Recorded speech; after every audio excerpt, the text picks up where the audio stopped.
సరే దయాకర్ గారు ముందుగా వీరికేం సమాధానం చెబుతారో చూద్దాం. తర్వాత టీఆర్ఎస్ వాళ్ళు మాట్లాడిన దాని మీద మళ్ళీ ఏం తర్వాత మాట్లాడదాం. ముందుగా దయాకర్ గారు చెప్పండి, బీజేపీ వాళ్ళు చెబుతున్నారు మొత్తం మీద గురువే శిష్యుడిని చిత్తు చేసినట్లు అనుకోవాలా? ఆ వ్యూహాత్మకంగా ఆయన బనకచర్ల మీద ప్రచారం చేసుకుంటే ఈయన వెళ్ళి అక్కడ కూర్చోవాల్సిన అవసరం ఏముందనేది ఇక్కడ బీజేపీ కానీ బీఆర్ఎస్ గారు కానీ అంటున్నారు. ముందు వెళ్ళనని కూడా అన్నారు ముఖ్యమంత్రి గారు. అదే. సో దీని మీద ఫస్ట్ మొత్తం గురువు చేతిలో రేవంత్ దెబ్బతిన్నాడా? గుడ్ మార్నింగ్ కొమినేని గారు. చాలా రోజుల తర్వాత మిగతా ఇద్దరు మిత్రులకు కూడా నమస్కారం. మీ విషయంలో రాష్ట్ర ప్రభుత్వం అనుచితంగా ప్రవర్తించడాన్ని తీవ్రంగా ఖండిస్తున్నాం. ఎందుకంటే తప్పది. ఎందుకంటే నేను చూసిన మీ వీడియోస్ కూడా చూసిన, అప్పుడు మీతో సంప్రదించాలన్నా కూడా అప్పుడున్న పరిస్థితులు మంచిగా లేకపోవడం, అంటే మీకు సెల్ ఫోన్ అందుబాటులో లేకపోవడం, సుదీర్ఘకాల మీ యొక్క పత్రికా జీవితంలో ఇలాంటి సందర్భం రావడం మాత్రం చాలా అందరం కూడా విచారపడ్డాం. దానికి సంబంధించి ప్రభుత్వం కూడా అలా వ్యవహరించేది కాకుండా అని అందరికి అనిపించిన మాట మాత్రం వాస్తవం. ఏదేమైనా మీ జీవితంలో ఒక రకంగా ప్రజల కోసం కొట్లాడే మీ జీవితంలో ఇలాంటి సంఘటన మాత్రం దురదృష్టకరం అని మాత్రం మేము అందరం భావిస్తున్నాం. భవిష్యత్తులో అలాంటి చేయకుండా చంద్రబాబు గారు ఉంటే మంచిదని నేను కోరుకుంటున్నాను. డెఫినెట్ గా మీ వైపు నుంచి ఎలాంటి తప్పిదం కనపడకపోయినా సరే, అదేదో కక్ష సాధింపు లెక్క కనబడిందని చెప్పి మీతో అదే సాక్షి ఛానల్లో కూడా చెప్పాలని నాకు ఆలోచన ఉంది. ఏదేమైనా మరింత ధైర్యంగా ఉండండి. ఇలాంటి సంఘటనలు ధైర్యంగా కేవలం రాజకీయాలకు అతీతంగా మాట్లాడినందుకు మీ చిత్తశుద్ధి నాకు చాలా నచ్చింది. ధన్యవాదాలు తెలియజేస్తున్నాను దయాకర్ గారు.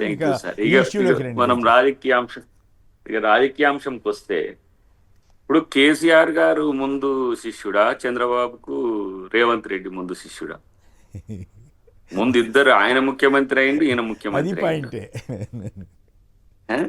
కాబట్టి ఇవన్నీ కూడా రాజకీయ ప్రేరేపిత. ఇప్పుడు మనడు ప్రేమేందర్ అన్న కూడా ఆ విషయాలు తెలుసుకోలేదని నేను అనుకుంటున్నా. మా ప్రపోజల్ ఏంటంటే, మీరు ఇది అపెక్స్ కాదు, వేరే ఏ మీటింగ్ కాదు, జస్ట్ కేంద్ర ప్రభుత్వం ఈ అంశాల మీద అభిప్రాయాలు తీసుకోవడానికి ఏర్పాటు చేసిన సమావేశంలో వాళ్ళు బనకచెర్లను ముందు పెడతామని చెప్పిండ్రు. అంటే బనకచెర్ల కనుక మీరు పెడితే మేము మీటింగ్ అటెండ్ కాము అని చెప్పినాం. రెండు నదుల యొక్క జల అంశాలు, సమగ్రమైన జల విధానం ఎందుకు రావాలంటే, ఒకటేమో నికర జలాల మీద వేసిన బచావత్ ట్రిబ్యునల్కి సంబంధించి వాటి మీద ప్రాజెక్టులకు అనుమతి లేవు. రెండవది మిగులు జలాలకు సంబంధించి బ్రిజేష్ మిశ్రా ట్రిబ్యునల్ది ఫైనల్ అవార్డు రాలేదు. ఇది రాకముందే మీరు వరద జలాలు, ఇప్పుడు గోదావరికి వరద చెప్పమనంటే, ఇప్పుడు గోదావరి రెయిన్ఫాల్ అనేది ఎంత లోయెస్ట్ గా ఉంది. మనకు దిగువ సీలేరు నుంచి పోలవరం ఆ ప్రాంతాల్లో వరద ఉంది, కానీ మీకు పైనుంచి వచ్చే మహారాష్ట్ర నుంచి వచ్చే వరద జీరో. అసలు ఇప్పుడు నేను నిన్న ధర్మపురి పోయి ఉంటుంది, ధర్మపురి ప్రాంతంలో ఎప్పుడు కూడా అట్లా ఉండదు. ఇది నది ఎండిపోయిన బయటికి, ఇంకా శ్రీపాద ఎల్లంపల్లిలో అయితే మునిగిన గ్రామాల పైకి తేలుతున్న పరిస్థితి. కాబట్టి గతంలో కేసీఆర్ గారు ప్రతిసారి 3000 టీఎంసీలు సముద్రంలో పోతాయని చెప్పిన దాన్ని గుర్తు చేస్తున్నంతే. కానీ ఇక్కడ మనం చర్చకే వస్తే మినిట్స్ ను రిలీజ్ చేయాల్సింది కేంద్ర ప్రభుత్వం. మినిట్స్ దేని కొరకు 4 అంశాల మీద అని చెప్పిండ్రు. మీకు ఆ 4 అంశాలు కూడా నిన్న మొన్న మొత్తం అంతా చర్చ జరిగింది. ఇప్పుడు 299, 512 అనేది ఫైనల్ అవార్డు కాదు. కాబట్టి మాకు 540 ఇవ్వండి అని చెప్పి ప్రపోజల్ పెట్టినాం. 969, 312 అనేది ఫైనల్ కాదు. కాబట్టి దాన్ని కూడా మీరు రిడ్రెస్ చేయండి అని చెప్పి మేము కేంద్రానికి ముందు పెట్టినాం. ఈ ప్రపోజల్స్ తెలుసుకోకుండా ఈ ఊరికనే గాయి గత్తర మాటలు మాట్లాడితే ప్రజల్ని తప్పుదో పట్టించడం తప్పితే దీంట్లో ఇంకొకటి ఏముంటది? ఒకవేళ బనకచెర్ల అంశం వస్తే నికర మిగులు జలాల తర్వాత బనకచెర్ల ప్రాజెక్టు వయబిలిటీ ఏంటి, అసలు దాని యొక్క అంశాలు ఏంటి అనేది తెర మీదకి వస్తే చర్చిస్తారు. చర్చించడం తప్పు కాదు. ఇలా ముఖ్యమంత్రి గారు చాలా స్పష్టంగా చెప్పిండ్రు, తెలంగాణకు అన్యాయం జరిగితే మాది బాధ్యత, మేము జవాబుదారితనం మేము తీసుకుంటామని బాజాబ్తో చెప్తే కూడా ఈ రాజకీయ రాద్ధాంతాలు ఎందుకనేది ఒక చర్చ. అసలు వాస్తవం ఏంటి సార్? 2 తెలుగు రాష్ట్రాల పక్షాన్ని మనం ఆలోచిస్తే పెన్నార్ వట్టిపోవడం అనేది సమస్య, రాయలసీమ ప్రాంతానికి నీటి వసతి లేకపోవడం అనేది ఇప్పుడు ఆంధ్రప్రదేశ్ ప్రభుత్వానికి సమస్య అయింది. ఇంతకు ముందు ఉమ్మడి ఆంధ్రప్రదేశ్ ప్రభుత్వానికి కూడా సమస్య అయింది. అప్పుడు పోతిరెడ్డిపాడు హెడ్ రెగ్యులేటరీని మనం 11,000 క్యూసెక్లతో దాన్ని ఏర్పాటు చేసుకున్నాం. అది క్రమేపీ అది ఇప్పుడు 90,000 పైచీలకు క్యూసెక్లను మనం అటు తీసుకుపోవడానికి వ్యవస్థ ఏర్పాటు చేసుకున్నారు. కానీ కృష్ణాలో 2 రాష్ట్రాల వాటా లేదంటే 3 రాష్ట్రాల వాటా, మహారాష్ట్రతోని అటు కర్ణాటకతోని కూడా 4 రాష్ట్రాల వాటాకు మళ్ళీ ఇప్పుడు మనం తేల్చుకోవాల్సిన సందర్భం వచ్చింది. దాన్ని చర్చించడానికి అపెక్స్ కౌన్సిల్ కాదు, రేపు ఆ రాష్ట్రాలతో కూడా సంప్రదింపులు ఉంటాయి. ఇటు గోదావరిలో కూడా ఛత్తీస్గఢ్, మహారాష్ట్ర, తెలంగాణ, ఆంధ్రప్రదేశ్కి సంబంధించిన చర్చలు కూడా ఉంటాయి. కాబట్టి ఒక కాంప్రహెన్సివ్ వాటర్ పాలసీని మనం తెచ్చుకుందాం వివాదాలు లేకుండా అని చెప్పి మేమంటే, గతంలో మేము ఆ కట్టనీయలేదు, ఇప్పుడు బనకచెర్ల ఇప్పుడు ఎవరు కట్టుతున్నారు, కట్టనిస్తున్నారు. అసలు వరద జలాలకు సంబంధించిన చర్చ ఈ దేశంలో ఎక్కడైనా ఉందా? వరదని ఒక ఫ్లడ్ ఫ్లో కెనాల్ ఒక్కటి ఇందిరా కాల్వ మాత్రమే మనం గతంలో శ్రీరామ్ సాగర్ నుంచి ఫ్లడ్ ఫ్లో కెనాల్ తీసుకొని ఎస్ఆర్ఎస్పి ఫేజ్ 2కు నికర జలాలుగా కాదు వరద జలాలుగానే పంపిస్తున్నాం. అది ఎంత పోతుంది అనేది కాదు, వరద కిందికి పోయే క్రమంలో ఎన్ని రోజులు వరద వస్తే అన్ని రోజులు మనం ఆ కెనాల్కి ఇస్తున్నాం తప్పితే ఎక్కడ కూడా వరద మీద చర్చ లేదు.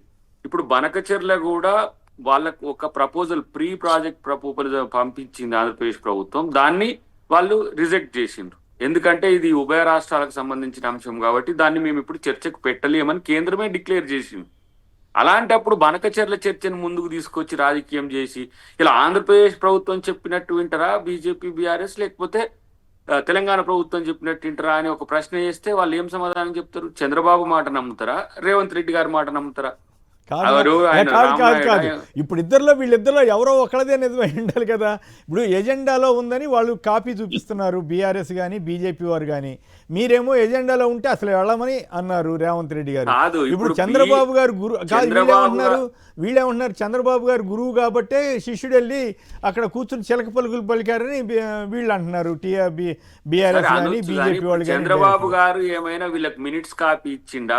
పొత్తు ఇప్పుడు మహాకూటంలో బీఆర్ఎస్ కూడా పొత్తే అన్నట్టుగా తేలిపోయినదా? ఇది ఎట్లా? కేంద్ర ప్రభుత్వం లేకుండా కేంద్ర ప్రభుత్వం హరీష్ రావు గారు కాపీ చూపించినట్టున్నాడుగా ఎజెండాలో ఫస్ట్ అంశం అదే అయినప్పుడు మీరు వెళ్ళకూడదు కదా అనేది వాళ్ళ ప్రశ్న. అదే ఇక మళ్ళీ ఇప్పుడు నేను అనలేను కానీ గదే తెలివి తక్కువ తరం.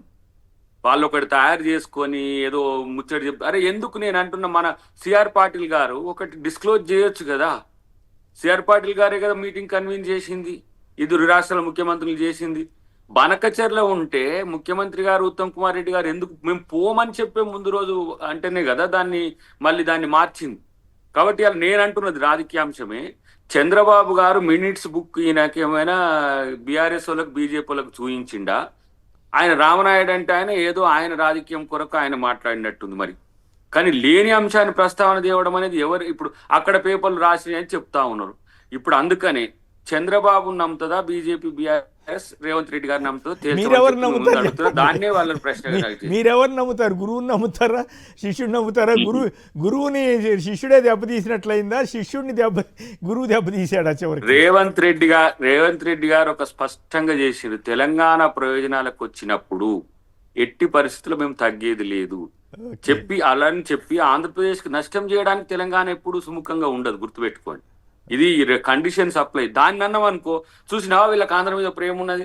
మరి రైపేరియన్ రైట్స్ ఉంటాయి, కానీ వరద జలాల మీద బనకచెర్ల కడితే అది నికర జలాలకు నుంచి ఇవ్వాల్సి వస్తుంది. ముందు కట్టిన ఇప్పుడు ధవళేశ్వరం అనేది ఫస్ట్ రైట్ ఉంటది. ఎందుకు ఎప్పుడో కట్టిన ప్రాజెక్ట్ అది. ఇప్పుడు పోలవరంలో కూడా 45 TMC తెలంగాణకు ఉన్నాయి.